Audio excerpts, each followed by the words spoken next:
Okay, hi everyone. So today let's discuss one interesting problem.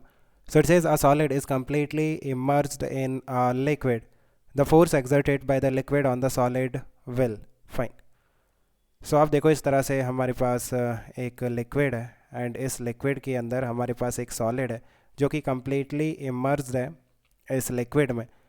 So we have to find out the force exerted by the liquid on the solid, that is buoyancy force, है ना. जो ये liquid है इस solid पे कितना force लगाएगा? Buoyancy force, that is the weight of the displaced liquid, that is volume of the solid. What is V S is the volume of this solid into density of the liquid into G. So इतना buoyancy force लगेगा इस solid पे बाय liquid in the vertically upward direction. So let's see, increase if it is pushed deeper inside the liquid.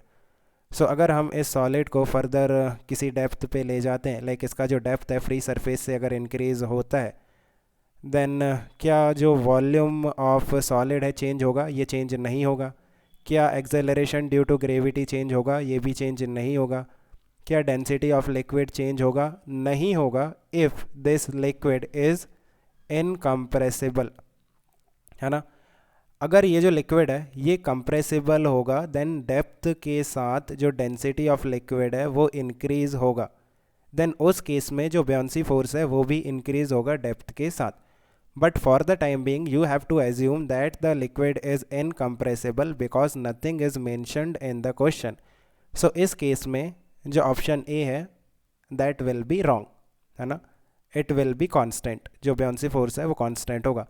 Change if it's orientation is changed, of course ये change नहीं होगा. आप देखो इनिशियली ये वर्टिकल है ना, अगर हम इसे इस तरह से हॉरिजॉन्टल कर देते हैं, क्या वॉल्यूम ऑफ सॉलिड चेंज होगा? नहीं होगा. क्या डेंसिटी ऑफ लिक्विड चेंज होगा? नहीं होगा. क्या जी चेंज होगा? नहीं होगा.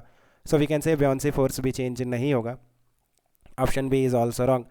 Decrease if it is taken partially out of the liquid. Of course आप देखो अगर हम इस सॉलिड को पार्शली इस लिक्विड के बाहर ले जाते हैं, देन जो वॉल्यूम ऑफ सॉलिड है इमर्स्ड इन द लिक्विड वो डिक्रीज़ हो जाएगा एंड बेयोंसी फोर्स भी डिक्रीज़ हो जाएगा. ये वी एस क्या है? V S is the volume of the solid immersed in the liquid because that is the weight of displaced liquid, है ना. सो जितना वॉल्यूम इस सॉलिड का लिक्विड के अंदर होगा उतना ही वॉल्यूम लिक्विड का डिस्प्लेस होगा, है ना. सो यहाँ पे जो वी एस है that is the volume of the solid immersed in the liquid. So अगर वी एस डिक्रीज होगा देन बेयोंसी फोर्स भी डिक्रीज होगा. So option C is correct.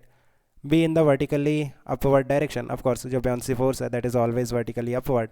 Now generally एक कन्फ्यूज़न होता है like in the first option, increase if it is pushed deeper inside the liquid. Like आप देखो अगर हम बॉडी को फर्दर किसी डेप्थ पे ले जाते हैं देन वी कैन से जो प्रेशर है वो इंक्रीज़ हो जाएगा डाउनवर्ड डायरेक्शन में. डेप्थ के साथ प्रेशर इंक्रीज़ होगा. देन नीचे से जो फोर्स लगेगा, है ना, pressure into area whatever is the area.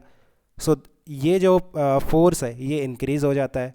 Still जो बेयोंसी फोर्स है वो इंक्रीज़ नहीं होगा. If you know the answer for this question let me know in the comment section. Otherwise if you don't have such confusion, that is absolutely fine. Okay guys, keep working hard, best of luck, bye.